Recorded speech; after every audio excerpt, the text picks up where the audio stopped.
আজ আমি আপনাদের সঙ্গে শেয়ার করব করলার একটা মজাদার রেসিপি। করলার তো অনেক রকম রেসিপি আপনারা এর আগে খেয়েছেন। একবার এরম ভাবে কাঁচা আম দিয়ে করলার এই রেসিপিটি তৈরি করে খেয়ে দেখুন। যারা করলা খেতে পছন্দ করেন তাদের কিন্তু এই রান্নাটা দুর্দান্ত লাগবে, আর যারা একদমই পছন্দ করেন না তারাও একবার খেয়ে দেখতে পারেন। এই রেসিপিটি কিন্তু খেতে দারুণ লাগে। নমস্কার বন্ধুরা, অনুশ্রী রান্নাঘরে আপনাদের সবাইকে স্বাগত। রেসিপিটি তৈরি করার জন্য আমি এখানে নিয়েছি 250 গ্রাম পরিমাণে করলা, আর এখানে নিয়েছি দুটো মিডিয়াম সাইজের পেঁয়াজ। পেঁয়াজগুলোকে আমি একটু মোটা মোটা করে কেটে নিয়েছি, তারপর পেঁয়াজের পাপড়িগুলোকে ছাড়িয়ে নিয়েছি। করলা আমি একটা কেটে দেখিয়ে দিচ্ছি আমি কিরমভাবে করলাগুলোকে কেটেছি। দুটো পাশ কেটে নিলাম, তারপর মাঝখান থেকে এরমভাবে টুকরো করে নিয়ে নেব। এরমভাবে সরু করে আবারও টুকরো করে কেটে নিচ্ছি। করলাগুলোকে এরম একটু মোটা মোটা করেই আমি এখানে কেটেছি। এবার একটা প্লেটে করলাগুলো দিয়ে দিলাম, তার মধ্যে দিলাম 1 চামচ নুন আর 1/2 চামচ পরিমাণে হলুদ গুঁড়ো। নুন হলুদটাকে ভালো করে মিশিয়ে নেব। 15 মিনিট এটা এরমভাবে রেস্টে আমি রেখে দেব। আমি এখানে একটা আম নিয়েছি, তার মধ্যে আমি অর্ধেকটা পরিমাণে আম এখানে গ্রেট করে নেব। যেহেতু 250 গ্রাম করলা আছে তাই অর্ধেকটা পরিমাণে আম আমি দেব। যদি এখানে 500 গ্রাম করলা থাকে তাহলে এরম সাইজের একটা আম পুরোটাই কিন্তু লাগবে। আমটাকে খোসা ছাড়িয়ে নিয়ে অর্ধেকটা পরিমাণে আমি গ্রেট করব। এরপর করলা থেকে প্রায় অনেকটাই জল বেরিয়েছে, আমি ভালো করে করলাগুলোকে নিগড়ে নেব। অনেকটা পরিমাণে এক্সট্রা জল ছিল, সেটা বেরিয়ে গেল। এরপর করলাগুলোকে ডিপ ফ্রাই করে নেব। গ্যাস অন করে কড়াতে দিয়ে দিয়েছি সরষের তেল। করলাগুলোকে এখানে কিন্তু পুরো ছাকা তেলেই আমি ভেজে নেব। অর্ধেকটা পরিমাণে আম কিন্তু আমি গ্রেট করে নিয়ে নিয়েছি, আর অর্ধেকটা আমি রেখে দিলাম। করলাগুলোকে এবার তেলের মধ্যে আমি বেশ ভালোভাবেই লাল লাল করে ভেজে নেব।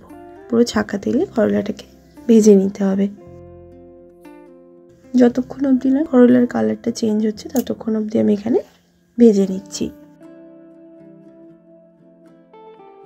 করলার কালারটা এরম চেঞ্জ হয়ে গেলে এবার তেল থেকে তুলে নেব। একটা ছাঁকনির সাহায্যে এরমভাবে তেল থেকে তুলে নিচ্ছি, এক্সট্রা তেলটা কড়াতেই রয়ে যাবে। এরপর কড়াতে দিয়ে দিলাম পরিমাণ মতন তেল, তাতে ফোড়ন দিচ্ছি 1/2 চামচ পরিমাণে কালো সর্ষে আর 1/2 চামচ পরিমাণে গোটা জিরে, আর দেব সামান্য একটুখানি হিং। ফোড়নটাকে ভালো করে একটু ভেজে নিলাম। এরপর পেঁয়াজের ভেতরের যে অংশটা ছিল সেটাকে ছোট ছোট করে কুচি করে নিয়েছি। ওপরের পাপড়িগুলোকে একটু একটু করে ছাড়িয়ে নিয়েছি, মোটা মোটা করে একটু কেটে, আর ভেতরের অংশটাকে কুচি করে নিয়েছি। সেটাকে দিয়ে দিলাম। পেঁয়াজটাকে দিয়ে 2 মিনিট হাই ফ্লেমে একটু ভেজে নেব। পেঁয়াজটা ভাজা হয়ে গেলে দিয়ে দিচ্ছি 1 চামচ পরিমাণে আদা রসুন বাটা। আদা রসুন বাটা দিয়ে ভালো করে কষিয়ে নেব, যাতে আদা রসুনের কাঁচা গন্ধটা কেটে যায়। আদা রসুনের কাঁচা গন্ধটা কেটে যাওয়ার পর আমি এখানে দিচ্ছি 1/2 চামচ পরিমাণে হলুদ গুঁড়ো, 1 চামচ পরিমাণে ঝাল লঙ্কার গুঁড়ো, 1 চামচ পরিমাণে ধনের গুঁড়ো, আর দিচ্ছি 1/2 চামচ পরিমাণে জিরের গুঁড়ো। দিয়ে দেব স্বাদ মতো নুন। ভালো করে এই মশলাগুলোকেও একটু কষিয়ে নেব। দিয়ে দেব সামান্য একটুখানি জল দিয়ে ভালো করে কষিয়ে নেব, যাতে না পুড়ে যায়, সেই জন্য একটুখানি জল দিলাম। এরপর দিয়ে দিচ্ছি গ্রেট করে রাখা আমটাকে দিয়েও মশলার সাথে বেশ ভালো করেই কষিয়ে নেব।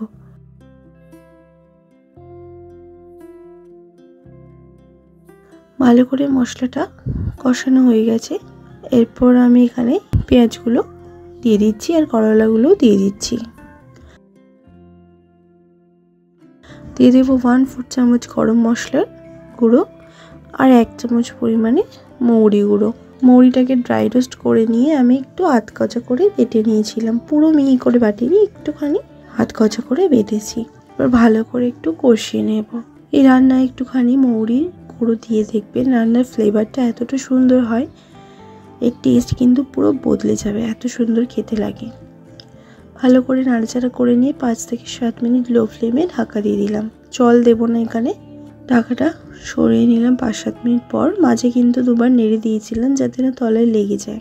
ভালো করে নাড়াচাড়া করে নিলাম।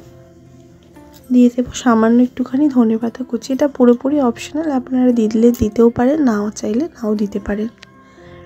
ভালো করে নাড়াচাড়া করে মিশিয়ে নেব।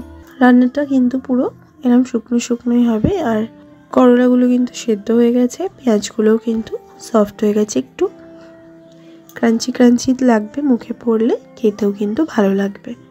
গ্যাসের ফ্লেম বন্ধ করে এবার সার্ভ করে নেব। গরম গরম ভাত কিংবা রুটি দুইয়ের সাথেই কিন্তু এই রান্নাটা দুর্দান্ত লাগে। যারা করলা খেতে পছন্দ করে তাদের তো অসাধারণ লাগবে। একবার এরমভাবে ট্রাই করে দেখুন করলার এই রেসিপিটি। আশা করছি ভালো লাগবে আপনাদের। ভালো লাগলে লাইক শেয়ার করতে ভুলবেন না। কমেন্ট বক্সে কমেন্ট করে জানাতে ভুলবেন না রেসিপিটি কেমন লাগলো। ভালো থাকবেন, সুস্থ থাকবেন। ধন্যবাদ।